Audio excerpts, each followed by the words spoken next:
केम छो गाइस। तो मैं आ चुका हूं डे 8 लेकर, ऑब्वियसली बेसिक ग्रामर सीरीज का। मैं जानता हूं कि आप सभी लोग बेसिक ग्रामर सीरीज से बहुत कुछ सीख रहे हैं। तो डे 7 में हमने ऑब्वियसली ये चीज देखी थी। अगर आपने नहीं देखा है तो पहले डे 7 जाकर देखें, इस बार जरूर जाएं क्योंकि इंपॉर्टेंट है इस वजह से, क्योंकि डे 7 में ही मैंने आपको बताया था कि क्लासिफिकेशंस कितने होते हैं सेंटेंसेस के, टाइप्स ऑफ सेंटेंसेस बहुत सारे होते हैं। तो क्लासिफिकेशन फर्स्ट में हमने देखा था, क्या देखा था बताओ जल्दी, पर्पस के अकॉर्डिंग है कि नहीं, कैसे थे। पहला डिक्लेरेटिव या असर्टिव था, इंट्रोगेटिव है कि नहीं, या फिर ऑप्टेटिव, या फिर एक्सक्लेमेटरिव, या फिर इंपैरेटिव, यही देखे थे। और आज क्लासिफिकेशन 2 में, जो कि आप रोजाना पढ़ते हो, हर दिन पढ़ते हो, क्या भैया, अफर्मेटिव है कि नहीं, negative, interrogative and negative interrogative. Homework भी दूंगा और साथ ही साथ पूरी प्रैक्टिस करा के भेजूंगा एग्जाम्पल के साथ, पूरे रूल्स बताऊंगा। तो इस वीडियो में बने रहें और साथ ही साथ ये चाहिए, ये चाहिए, ये स्मार्ट बोर्ड मत लेना यार, ये बहुत महंगा है, ये ले लो यार, ठीक है। ये पीडीएफ मेहनत तो और भी प्यारी है कि नहीं, क्योंकि आपके लिए एकदम प्यार प्यार से बनाते हैं और बिना किसी झंझट के, बिना किसी एड्स के, बिना किसी पैसे के, बिना कुछ, सिंपल 1 मिनट के अंदर जाएं, विकास शुक्ला इंग्लिश ऐप डाउनलोड करें, ठीक है, फ्री कोर्स में क्लिक करें और पा जाएं। 10 इट 2 स्टेप नहीं कर सकते क्या? अरे सब कुछ मिल जाएगा, पूरा फ्री है, कोई टेंशन नहीं, I am there for you. हाँ, अगर आपको high level of advance English सीखनी है, सब कुछ मिलना है, तो थोड़ा सा आपको एडवांस प्लान लेना पड़ेगा। उसके लिए अफोर्डेबल बनिए, बहुत अफोर्डेबल, ताकि आपकी इंग्लिश कम्युनिकेशन बहुत बेहतर हो जाए। और एक चीज़ और, अगर आपके पास कुछ भी नहीं है ना, तो भी टेंशन मतलब यूट्यूब में बढ़िया से प्लेलिस्ट बनाई हुई है, देखो एक बार, डिस्क्रिप्शन तो क्लिक करो, मजा ना आ जाए तो कहना, सब कुछ मिल जाएगा, इवन लिंक भी है, ठीक है। अब बिना किसी देरी के चलिए रूल्स सिखाते हैं आपको। देखो आप, तो टाइप्स ऑफ सेंटेंसेस, ठीक है। अब टाइप्स ऑफ सेंटेंसेस हमें समझ में आता है सर, आज क्लासिफिकेशन 2 पढ़ेंगे, समझ में आ गया sir. Affirmative sentences, sir affirmative कुछ नहीं, जो पॉजिटिव सेंटेंस होता है। अब पॉजिटिव का मतलब यह है कि सर कभी भी वो किसी भी हेल्पिंग वर्ब से स्टार्ट नहीं होगा, ना ही WH फैमिली से स्टार्ट होगा, और ना ही उसमें नॉट होगा। तो बचा क्या? Positive sentence. क्या बचा? Positive sentence. कहानी खत्म, यही तो होता है। अब हम जानते हैं सर, हमको आप मत पढ़ाओ सर, हम तो सब जानते हैं। हम जानते हैं कि किसी भी सेंटेंस का स्ट्रक्चर सब्जेक्ट होता है, वर्ब पकड़ो एंड ऑब्जेक्ट को मार दो, यही होता है। अरे यही तो है अफर्मेटिव, कहानी खत्म, यही तो है अफर्मेटिव, एग्जैक्टली। ओके, अब देखो, अब ऑब्वियसली हम जानते हैं वर्ब कितने टाइप के होते हैं, 1-2 टाइप के होते हैं मेनली, ऐसा नहीं कि ट्रांजिटिव, इंट्रांजिटिव सब कुछ ला दो। एक होता है हेल्पिंग वर्ब, एक होता है मेन वर्ब। तो अगर हेल्पिंग वर्ब होगा तो पहले आ जाएगा, मेन वर्ब होगा तो बाद में आ जाएगा। तो बन गया सेंटेंस, देखो आप, subject then helping verb, main verb and object. Easy है ना? अरे सर समझाओ, एग्जांपल दो, देखो आप, आ जाओ, देखो एग्जांपल भी देख लो। अगर आपने बोला है तो एग्जांपल देना तो बनता है, ठीक है। पहला एग्जांपल देखो आप, I am playing the cricket, यानी सिंपल आई क्या, सब्जेक्ट, हेल्पिंग वर्ब एम है कि नहीं, playing present continuous tense, tenses नहीं देखे तो बना चुका हूं ऑलरेडी, देख लो आप। द क्रिकेट, बाकी आप ऑब्जेक्ट डाल दो, है कि नहीं बात। So I am playing the cricket, कहानी क्लियर? हाँ सर कहानी क्लियर है। अब देखो क्या करना है, देखो इसी तरह, ही सही है sir, has gone third form to the market, so he आ गया आपका सब्जेक्ट, हैज आ गया helping verb, gone go went gone third form जो कि मेन वर्ब है, बाकी आप ऑब्जेक्ट लगाए रखो, है कि नहीं। Alright, third. अच्छा, इसका मीनिंग पता है ना, he has gone to the market, वह मार्केट जा चुका है, exactly. He had completed the task, अब ही क्या है, हैड क्या है, कंप्लीटेड क्या है, द क्या है, टास्क क्या है, ऑब्वियसली बाकी तो आप ऑब्जेक्ट पार्ट है। मेन कंप्लीटेड मेन वर्ब है, ये क्या है, helping verb, had and subject, कहानी क्लियर। देखो फिर नेक्स्ट देखो, he has been watching movie for 2 hours।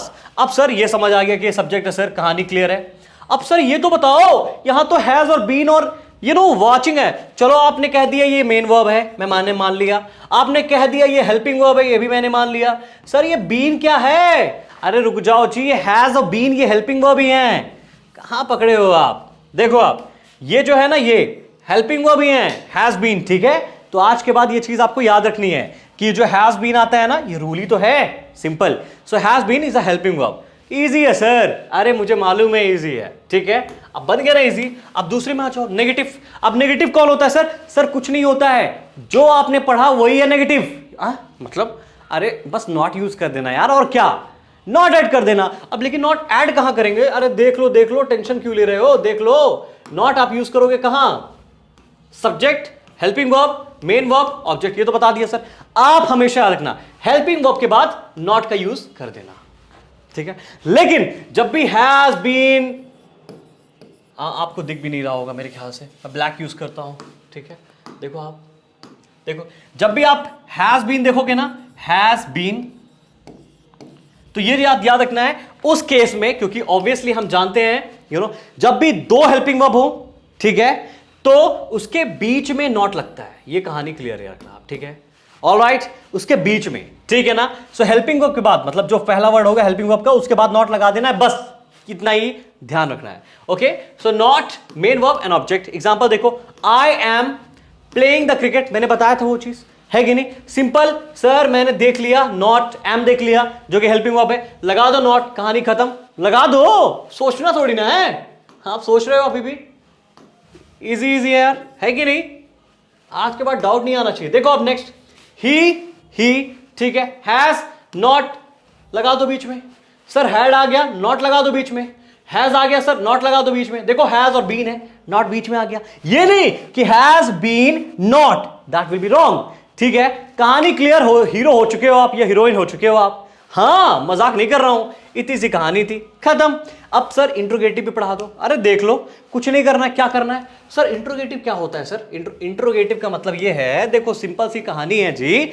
Interrogative का मतलब कि क्वेश्चन, और क्वेश्चन वाले सेंटेंस हमेशा याद रखना ये बात, हेल्पिंग वर्ब से चालू होते हैं या WH फैमिली से चालू होते हैं। कहानी क्लियर हुआ? हेल्पिंग वर्ब से या WH फैमिली से। कहानी क्लियर हो गया सर। देखो आप कैसे, मैंने अभी क्या बोला, या तो हेल्पिंग वर्ब से चालू होंगे सर, ठीक है, हेल्पिंग वर्ब से। अब होता कुछ नहीं है, ठीक है।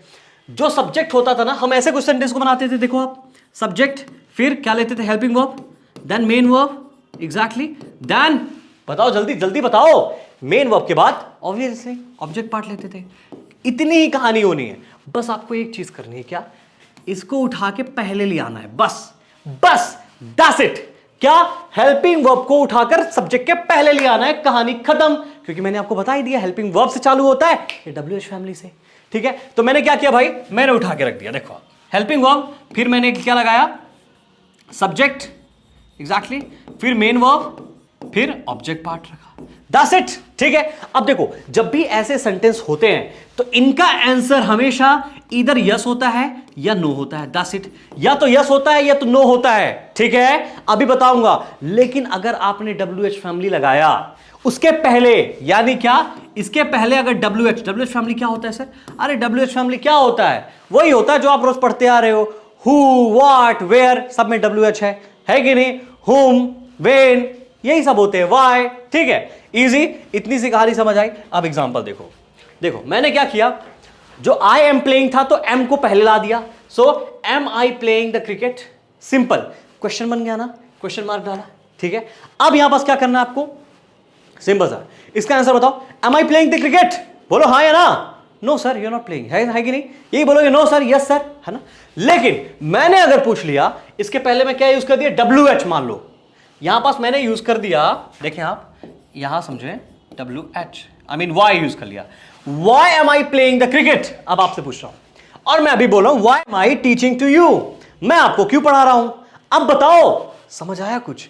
अब आप ना बताना पड़ेगा, आप यस और नो में आंसर नहीं दे सकते हो, you have to explain, you have to justify, easy, ठीक है। अब इसी तरह देखो, has he gone to the market, क्या वो मार्केट जा चुका है, ठीक है। अब यहां पास वही लगा सकते हो, had he completed the task, क्या वो टास्क कंप्लीट कर चुका था। Has he been watching movies for 2 hours, क्या वो 2 घंटे से मूवी देख रहा है, ठीक है। बाकी WH फैमिली लगाए रहो, समझे रहो, बनाए रहो। अब यही चीज देखने वाले हैं। अब आ जाएगा क्या? नेगेटिव इंट्रोगेटिव, मतलब 4 टाइप का जो होता है वो, उसमें कुछ नहीं, इंट्रोगेटिव को पकड़ के नेगेटिव बोल दो, यही तो है कहानी। इतना ही करने वाले भाई, कुछ नहीं करने वाले, नेगेटिव, यानी कि सेम सेंटेंस होगा, लेकिन क्या होगा? सर हेल्पिंग वर्ब के बाद नॉट, कुछ नहीं। जब भी नेगेटिव इंट्रोगेटिव दोनों साथ आ जाएं तो कभी भी हेल्पिंग वर्ब के बाद नॉट नहीं लगाने का, हमेशा सब्जेक्ट के बाद नॉट लगाने का। कहानी खत्म, दैट्स इट। क्या बात कर रहे हो सर, मामा बोलती है ना कि आपने नहीं ना आया है कि नहीं, तो क्या बोलोगे? या अरे वही तो है, ऐसे ही ना, समझ गए? इजी। अब देखो दिखाते हैं जादू, आ जाओ। देखो अब आप मेरी बात नहीं मानते हो यार। देखो आप नेगेटिव एंड इंट्रोगेटिव है कि नहीं, WH यूज करो उसी तरह, हेल्पिंग वर्ब सब्जेक्ट नॉट लगा दो, सब्जेक्ट के बाद ही नॉट आएगा। एग्जांपल देखो आप, am I not playing the cricket, क्या मैं क्रिकेट नहीं खेल रहा हूं, सो आई के बाद नॉट आ गया। हैज ही नॉट, नॉट आ गया। सेम इंट्रोगेटिव है, नॉट लगाए रहो कहानी बनाए रहो, नॉट लगाए रहो कहानी बनाए रहो, ही के बाद ही के बाद। सर हमने तो मास्टरी कर ली इसमें, अफर्मेटिव नेगेटिव इंट्रोगेटिव, खत्म कहानी, खत्म। It's a piece of cake, सच में, ठीक है। लेकिन ऐसे नहीं, ऐसे नहीं, अभी तो थोड़ा गेम खेलेंगे, अभी गेम खेलना बाकी है जी, प्रैक्टिस हल्का सा कर लेते हैं, ठीक है। अब आप बोलेंगे सर ये क्या, ये सब तो हमको आता है सर, बताओ। It rains today sir, sir helping verb तो गायब हो गया सर, अब क्या करें? अब इसका नेगेटिव कैसे बनाए सर? ओ सर आपने बताया था हेल्पिंग वर्ब के पास सीधा नॉट लगा दो, नेगेटिव बनाएंगे। इट रेन्स नॉट टुडे, अरे नहीं, ऐसा नहीं होता है। अब आप प्रेजेंट सिंपल टेंस अगर नहीं पढ़े हो तो प्रेजेंट सिंपल टेंस है, पढ़ लो पहले जाकर। नेगेटिव और इंट्रोगेटिव के लिए क्या यूज करते हैं? अरे बताओ जल्दी, बताते ये भी नहीं हो आप लोग। डू या डज यूज करते हैं, तो डज ही शी इट के साथ जाता है। अब हम देख पा रहे हैं, ऑब्वियसली हम देख क्या पा रहे हैं जी, हम देख पा रहे हैं कि यहां पास इट है कि नहीं, तो इसका मतलब नेगेटिव बनाने के लिए हेल्पिंग वर्ब डज आ जाएगा। बोलो हाँ ठीक है सर, इट डज आ गया। अब इसके बाद हेल्पिंग वर्ब के बाद नॉट ही आता है ना नेगेटिव बनाने के लिए, नॉट आ गया। अब इसके बाद मेन वर्ब में आप एस नहीं लगा सकते हो, क्योंकि डज पहले ही दिखा दिया कि वो प्रेजेंट सिंपल टेंस है। So it does not rain today, that's it. बन गया ना, इजी बन गया ना। अब देखो क्या करोगे, जो डज है इंट्रोगेटिव बनाने के लिए पहले लिया हो ना जी, दैट्स इट, खत्म कहानी। So does it rain today, क्या वर्षा होती है आज? Does it not rain today, it के बाद सब्जेक्ट के बाद नॉट लगा दो, इजी। अब आ जाओ एक और दिखाते हैं प्रैक्टिस के लिए, आपके लिए होमवर्क है, टेंशन मत लो आप, ठीक है। नेक्स्ट देखो आप, question 2 first, he does his homework, he does his homework, उसने अपना काम कर लिया है, प्रेजेंट सिंपल देखना। तो अब इसका नेगेटिव, सर नेगेटिव, अरे सर हेल्पिंग वर्ब है ना डज, तो क्या बोल देंगे? He does not his homework. अब ध्यान से पढ़ो ये क्या है, ध्यान से पढ़ो आप, चलो जल्दी ध्यान से पढ़ो आप कि ये क्या है। He does not his work, ये क्या है जी? कुछ नहीं है। अरे सर क्या बात कर रहे हो सर, डज के बाद नॉट ही लगाना है ना। अरे रुक जाओ जी, मैंने ऑलरेडी बताया हुआ, अफर्मेटिव सेंटेंस जब भी आप प्रेजेंट सिंपल टेंस में बनाते हो, तो जब भी ही शी और इट आएंगे, ही शी इट आएंगे, इसके बाद क्या यूज करोगे आप? मतलब सिंपल जो वर्ब होगी, जो वर्ब होगी मेन वर्ब, यहां क्या मेन वर्ब है? डू है। अगर डू और गो होगी तो हम ईएस लगा देंगे उसके, है कि नहीं? यही बताया था। तो ये जो डज लिखा है ना, ये हेल्पिंग वर्ब नहीं है, ये मेन वर्ब है। यही तो कहानी छुपी हुई है पूरी, समझे? लाइक करें अभी, शेयर करें, क्योंकि यही तो कहानी आपको सिखाने के लिए मैं आता हूं, ठीक है ना। सो ये मेन वर्ब है, कहानी क्लियर है, ठीक है। अगर सर ये मेन वर्ब है और हमको अगर नेगेटिव बनाना है तो हमको हेल्पिंग वर्ब चाहिए।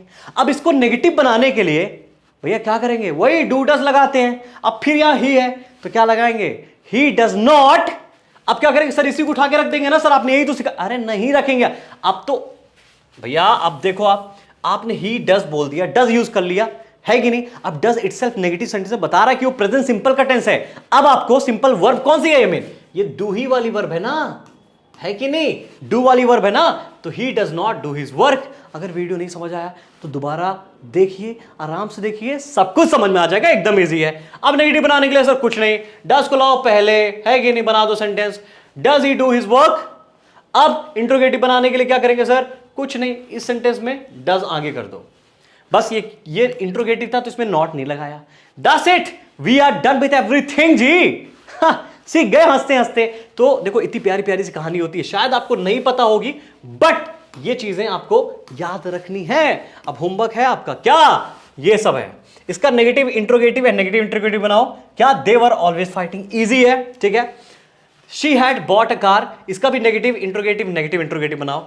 Had they been playing football for a month, तो इसका क्या बनाएंगे, ये इंट्रोगेटिव सेंटेंस पहले से ही है। ठीक है, देखें आप, so it's already a interrogative sentence, तो आप इसका अफर्मेटिव बनाएंगे, नेगेटिव बनाएंगे, नेगेटिव इंट्रोगेटिव बनाएंगे। That's it guys, we are done with all the ones and I hope this must have been very interesting topic for all of you, and ऐसे ही lessons के लिए follow करते रहिए, विकास Shukla English app download कीजिए और सीखते रहिए। सबसे इंपॉर्टेंट है, बहुत मेहनत लगती है यार ये सब चीजें देने के लिए, यहां चिल्लाने के लिए, तो एक लाइक तो बनता है और शेयर बनता है, आप प्लीज कर दें। आपका दिल से धन्यवाद और शुक्रिया। और कोई भी गुजारिश हो, यानी कुछ भी आपका फीडबैक या क्वेरीज हो, प्लीज इंस्टाग्राम पर टेक्स्ट करें, जहां मैं बहुत एक्टिव रहता हूं। और आप हो सकते हैं ऑब्वियसली हो सकता है आपका कमेंट मेरे को कहीं ना कहीं कोई नई चीज दे दे, जिसमें मैं आपके लिए प्यारा सा कंटेंट बना सकता हूं और आपके डाउट्स क्लियर हो जाए। That's it. सो मिलते हैं नेक्स्ट वीडियो में। बताएं और कौन कौन से आपको डाउट्स होते हैं, प्लीज कमेंट करें तभी बनाऊंगा वीडियो, है कि नहीं, वरना सपने नहीं आते हैं। ठीक है, ऐसे ही सीखते रहें, हंसते रहें। और थर्ड क्लासिफिकेशन जो की थी क्या, अकॉर्डिंग टू द स्ट्रक्चर, बताओ वो थर्ड क्लासिफिकेशन कौन थी, जल्दी जल्दी जल्दी जल्दी write down. Thank you so much guys, take care and keep listening and keep reading and keep learning English, keep shining too, bye bye.